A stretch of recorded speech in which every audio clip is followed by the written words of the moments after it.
ಎಲ್ಲ ನಮ್ಮ ಸೌಜನ್ಯ ಪರ ಹೋರಾಟಗಾರರಿಗೆ ನಮಸ್ತೆ. ನನ್ನ ಹೆಸರು ಜಯಂತಿಟ್ಟಿ.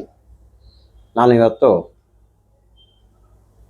ಸಂತೋಷ್ ಪರ ವಾದ ಮಾಡಿ ಸಂತೋಷ್ ರಾವನ್ನು ಆರೋಪಿ ಅಲ್ಲ ಎಂದು ಕೋರ್ಟಿಗೆ ಖಾತ್ರಿಪಡಿಸಿ ಹೊರಗೆ ತಂದಿರುವಂಥ ವಕೀಲರಾದ ಮೋಹಿತ್ ಕುಮಾರ್ ಅವರ ಕಚೇರಿಯಲ್ಲಿದ್ದೇನೆ. ಅಂದರೆ ಎಲ್ಲರಿಗೂ ಗೊತ್ತಿರುವ ವಿಷಯನೇ, ಹೋರಾಟ ನಡೀತಾ ಇದೆ. ದಿನೇ ದಿನೇ ನಮ್ಮ ಮಹೇಶ್ ಅಣ್ಣ, ತಿಮ್ಮರೋಡಿ ಹಾಗೂ ಗಿರೀಶ್ ಅಣ್ಣ, ಪ್ರಸನ್ನಕ್ಕ, ತಮ್ಮಣ್ಣ ಶೆಟ್ಟರು ಎಲ್ಲರೂ ಸೇರಿ ಈ ಒಂದು ಹೆಣ್ಣು ಮಗಳಿಗೆ, ಸೌಜನ್ಯ ಹೆಣ್ಣು ಮಗಳಿಗೆ ನ್ಯಾಯ ಸಿಗಬೇಕು ಎಂಬ ಉದ್ದೇಶದಿಂದ ಹೋರಾಟ ಮಾಡ್ತಲೇ ಇದ್ದೀವಿ. ಅದರ ಒಂದು ಹಂತ ಇವಾಗ ಕೋರ್ಟಲ್ಲಿದೆ. ಕೋರ್ಟಲ್ಲಿ ನನಗೆ ನ್ಯಾಯ ಸಿಗ್ಬೋದು ಎಂಬ ನಂಬಿಕೆ ಇದೆ. ಅದರಲ್ಲಿ ಇವತ್ತು 31/5/2024 ಇವತ್ತು ಅದರ ವಾದ ವಿವಾದ ಇತ್ತು. ಅದರಲ್ಲಿ ಏನಾಗಿದೆ ಎಂಬುದನ್ನು ಕಾತುರದಿಂದ ಕಾಯ್ತಾ ಇದ್ದಾರೆ ನಮ್ಮ ಪ್ರತಿಯೊಬ್ಬರು ಹೋರಾಟಗಾರರು. ಅವ್ರಿಗೆ ಏನಾಗಿದೆ ಎಂಬುದನ್ನು ಮೋಹಿತ್ ಕುಮಾರ್ ವಕೀಲರ ಹತ್ರ ನಾವು ತಿಳ್ಕೊಳ್ಳೋಣ. ಅವರ ಹತ್ರ ನೇರವಾಗಿ ತಮಗೆ ಮಾಹಿತಿಗಳು ಕೇಳ್ತಾ ಇದ್ದೇನೆ. ಸರ್, ಇವತ್ತು ಹೈಕೋರ್ಟಲ್ಲಿ ಆರ್ಗ್ಯುಮೆಂಟ್ ಇತ್ತು. ಏನಾಗಿದೆ ಸರ್? ನಮ್ಮ ಹೋರಾಟಗಾರರಿಗೆ ಏನನ್ನು ಹೇಳಲು ಇಚ್ಛಿಸ್ತಾ ಇದೆ?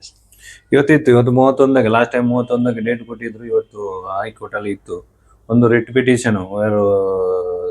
ಸೌಜನ್ಯ ತಾಯಿ ಹಾಕಿರೋಂಥ ರಿಟ್ ಪಿಟಿಷನ್ ಒಂದು, ಆಮೇಲೆ ಅಪೀಲು, ಸಿಬಿಐನವ್ರು ಹಾಕಿರೋ ಅಪೀಲು, ಆಮೇಲೆ ಸಂತೋಷ್ ರಾವ್ ಪರವಾಗಿ ನಾವು ಹಾಕಿರೋ ಒಂದು ರಿಟ್ ಪಿಟಿಷನ್. 3 ಹಿಯರಿಂಗ್ ಇತ್ತು.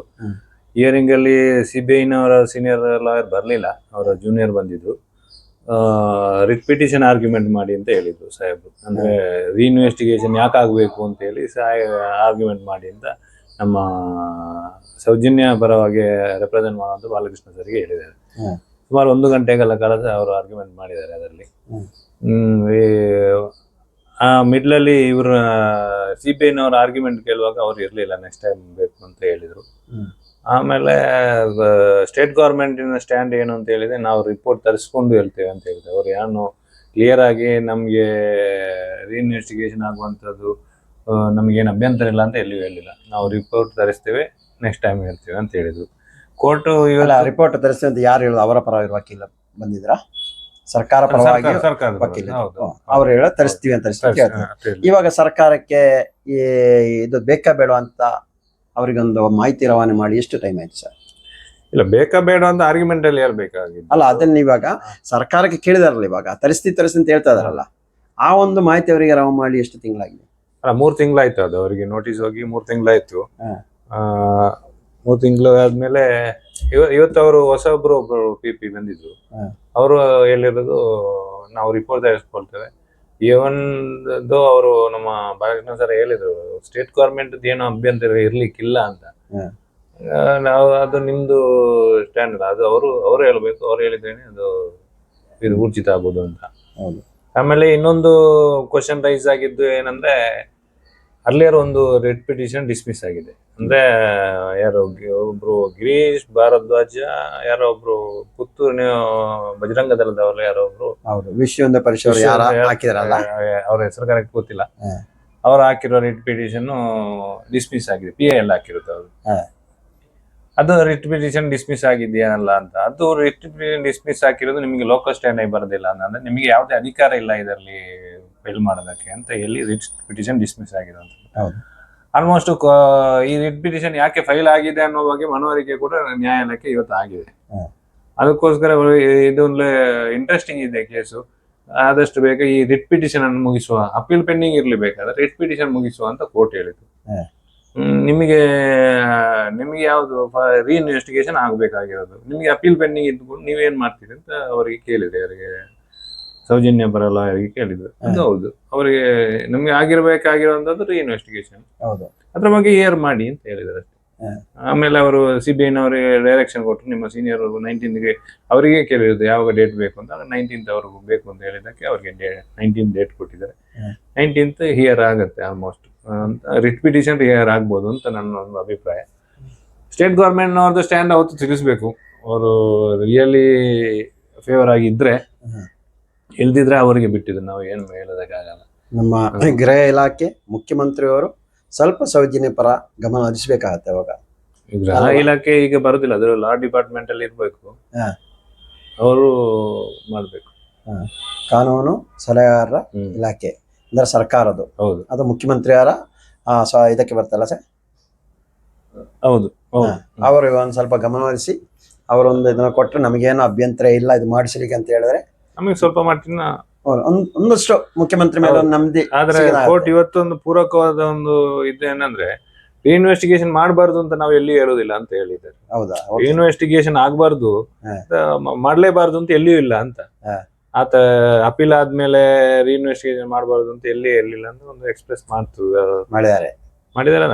ಆನ್ ರೆಕಾರ್ಡ್ ಅಲ್ಲ, ಕೋರ್ಟ್ ಮಾತಾಡುವಾಗ ಹೇಳಿದ್ದು. ಹಾಗೆ ಆರ್ಗ್ಯುಮೆಂಟ್ ಆದಾಗ ನಿಮಗೆ ಯಾಕೆ ಅಪೀಲ್ ಅಲ್ಲಿ ಬಂದ್ಮೇಲೆ ನೀವು ಯಾಕೆ ಹೋಗಿಲ್ಲ ಅಂತ ಒಂದು ಬಂತು. ಅದು ಏನೋ ಅವತ್ತು ಡಿಸ್ಮಿಸ್ ಆದಾಗ ಹೋಗ್ಲಿಲ್ಲ ಅಂತ. ಇಲ್ಲ ನಾವು ಅಪೀಲ್ ಆದ್ಮೇಲೆ ಇದು ಅಕ್ವಿಟ್ ಆದ್ಮೇಲೆ ಬಂದಿರೋದು, ಅಕ್ವಿಟ್ ಅಲ್ಲಿಗೂ ನಿಮಗೆ ಏನು ಸಂಬಂಧ ಅಂತ ಒಂದು ಬಂತು. ಈ ತರ ಎಲ್ಲ. ಇವಾಗ ಇನ್ನೊಂದು ಕಡೆ ಕೇಳ್ತದೆ, ನಮ್ಮ ಜನರಿಗೆ ಒಂದು ಡೌಟ್ ಇದೆ. ಅಕ್ವಿಟಲ್ ಯುವ ಕಮಿಟಿ ರಚನೆ ಮಾಡಿ ಅಂತ ಮಕ್ಕಳ ವಿಶೇಷ ಕೋರ್ಟ್ ಜುಲೈ 16ರಂದು ಆದೇಶ ಕೊಟ್ಟಿದೆ. ಆದ್ರೆ ಇಷ್ಟು ನನಗೆ ಅದು ಮಾಡಿಲ್ಲ. ಅದು ಮುಂದಕ್ಕೆ ಆಗ್ಬೋದಾ? ಅದು ಮಾಡ್ಲಿಕ್ಕೆ ಅದು ಕೂಡ ಇವತ್ತು ಆರ್ಗ್ಯುಮೆಂಟ್ ಟೈಮ್ ಅಲ್ಲಿ ಬಂತು. ಅಕ್ವಿಟಲ್ ಕಮಿಟಿ ಯಾಕೆ ಫಾರ್ಮ್ ಆಗಿಲ್ಲ ಅಂತ. ಅವಾಗ ಕೇಸಿಗೆ ಅಡ್ಮಿಟ್ ಆಗಿದೆ, ಅಪೀಲ್ ಅಡ್ಮಿಟ್ ಆಗಿದೆ. ಅಡ್ಮಿಟ್ ಆದ್ಮೇಲೆ ನಿಮಗೆ ಅಪೀಲ್ 100% ಅದು ಡಮ್ಮಿ ಕೇಸ್ ಅಂತ ಗೊತ್ತಿರುವಂತದ್ದೇ. ಆದ್ರೆ ನ್ಯಾಯಾಲಯದ ದೃಷ್ಟಿಯಿಂದ, ಕಾನೂನಿನ ದೃಷ್ಟಿಯಿಂದ ಅಪೀಲ್ ಪೆಂಡಿಂಗ್ ಇರುವಾಗ ಈಗ ಅಕ್ವಿಟಲ್ ಕಮಿಟಿ ರಚನೆ ಆದ್ರೂ ಅದರ ಆಕ್ಷನ್ ತಗೊಳ್ಳಕ್ಕೆ ಬರೋದಿಲ್ಲ. ಯಾಕಂದ್ರೆ ಒಂದು ವೇಳೆ ನಾಳೆ ಕನ್ವಿಕ್ಷನ್ ಆಗುವಂತ ಕೇಸ್ ಇದ್ದಾಗ ಕನ್ವಿಕ್ಷನ್ ಆದ್ರೆ ಅಕ್ವಿಟಲ್ ಕಮಿಟಿ ಹೋಗಿ ಅವರನ್ನು ಶಿಕ್ಷೆ ಮಾಡಿದ ಅರ್ಥನೇ ಇರೋದಿಲ್ಲ. ಅದಕ್ಕೋಸ್ಕರ ಈಗ ಅಪೀಲ್ ಕಂಪ್ಲೀಟ್ ಆಗೋರಲ್ಲಿಗೆ ಅಕ್ವಿಟಲ್ ಕಮಿಟಿ ಏನ್ ಮಾಡಕ್ಕಾಗಲ್ಲ. ಅದು ಮೊನ್ನೆ ಅಡ್ಮಿಟ್ ಆಗೋಳವರೆಗೆ ಮಾಡಿ ಮುಗಿಸಿದ್ರೆ, ಲಾಸ್ಟ್ ಟೈಮ್ ಅಡ್ಮಿಟ್ ಆಗಿದ್ದು, ಲಾಸ್ಟ್ ಹಿಯರಿಂಗ್ ಡೇಟ್ ಯಾವಾಗ 6ನೇ ತಾರೀಕೇನೆ ಅವತ್ತಾಗಿರೋದು, ಅಲ್ಲಿವರೆಗೆ ಮುಗಿಸಿದ್ರೆ ಪಾಸ್ ಆಗಿರೋದು. ಸಪೋರ್ಟ್ ಆಗ್ತಾ ಇತ್ತು. ಇನ್ನು ಈ ಅಪೀಲ್ ಮುಗಿಬೇಕು, ಅಲ್ಲಿವರೆಗೆ ಮಾಡಕ್ಕೆ ಬರಲ್ಲ. ಅಪೀಲ್ ಅಂದ್ರೆ ಇನ್ನು ಇವಾಗ ತನಿಖೆ ಕೊಡ್ತಾರೆ. ಯಾವುದೇ ಕಾರಣಕ್ಕೂ ನಮ್ಮ ಪ್ರಕಾರವಾಗಿ ಹಿಂದೆ ಹೋಗಲ್ಲ. ಕೆಲವೊಂದ್ಸರಿ ಓವರ್ ಕಾನ್ಫಿಡೆನ್ಸ್ ಕೂಡ ನಮಗೆ ಬ್ಯಾಕ್ ಫೈರ್ ಆಗಬಿಡುತ್ತೆ. ಹೌದು, ಆಗುತ್ತೆ. ಹೌದಾದ್ರೂ ನಾವು ಅಲ್ಲ, ಮಂಜುನಾಥ ಸ್ವಾಮಿ ಅಣ್ಣಪ್ಪ ಸ್ವಾಮಿ ಇದ್ದೀವಿ ಅಂತ ಹೇಳ್ತಾ ಇದಾರೆ. ಅವರ ಆಶ್ವಾದದಿಂದ ಇಲ್ಲಿ ಬಂದಿದ್ದೀವಿ. ನಾವು ಹಿಂದಕ್ಕೆಲ್ಲ ನಾವು ತಾವೆಲ್ಲ ಒಟ್ಟಿಗೆ ತಾನೇ ಆಗಲ್ಲ ಅಂತ ಒಂದು ನೋವಿಂದ ಓಡಾಡ್ತಾ ಇದೀವಿ. ಧೈರ್ಯ ಬಂತಲ್ಲ ಇವಾಗ.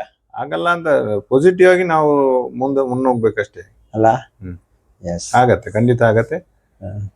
ನಾಳ್ದೆ 19ಗೆ ಆಗತ್ತೆ ಅಂತ ನನಗೆ ಹೇಳಕ್ಕೆ ಬರ್ಲಕ್ಕೆ ಅಂದ್ರೆ ಇನ್ನೊಂದು ಬೇರೆ ಇಶ್ಯೂ, ಕೆಲವೊಂದು ಟೆಕ್ನಿಕಲ್ ಇಶ್ಯೂ ಬಂದಾಗ ಅದಕ್ಕೆ ರಿಪ್ಲೈ ಕೊಡೋದಕ್ಕೆ ಇನ್ನೊಂದು ಡೇಟ್ ಹೋಗುತ್ತೆ. ಆ ತರ ಆಗುತ್ತೆ.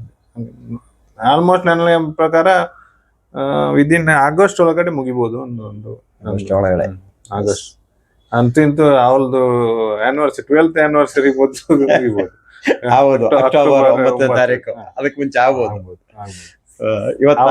ಆವಾಗ ಆ ಟೈಮ್ ಅಲ್ಲಿ ವಿಟ್ನೆಸ್ ಕೊಡೋದಕ್ಕೆ ಚಾನ್ಸಸ್ ಇದೆ ಅಲ್ಲ, ಬರ್ಲಿಕ್ಕೆ. ಆಗ್ಲಿ, ಅವತ್ತಿಗೆ ಸೌಜನ್ಯ ಅಣ್ಣಪ್ಪ ಸ್ವಾಮಿ ಮಾಡಿಸ್ತಾರೆ. ಇವತ್ತು ನಮ್ಮ ಹೈಕೋರ್ಟ್ ಅಲ್ಲಿ ಆಗಿರೋ ಬೆಳವಣಿಗೆ ಎಲ್ಲರಿಗೂ ನೆಮ್ಮದಿಯಾಗಿ ಸಮಾಧಾನವಾಗಿರಿ.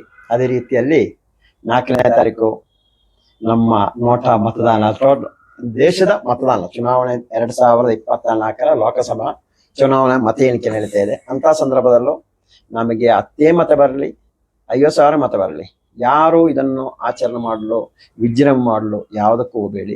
ಯಾರಾದರೂ ನಮಗೆ ನಮ್ಮ ನೋಟಾ ಪ್ರಚಾರ ಮಾಡುವವರು, ನಮ್ಮ ನೋಟಾ ಪ್ರಚಾರ ಮಾಡುವವರ ವಿರುದ್ಧವಾಗಿ, ಮತದಾನ ವಿರುದ್ಧವಾಗಿ ಏನೇ ಹೇಳಿದ್ರು ಶಾಂತಿಯುತವಾಗಿ ಕೇಳ್ಕೊಂಡು ಬನ್ನಿ.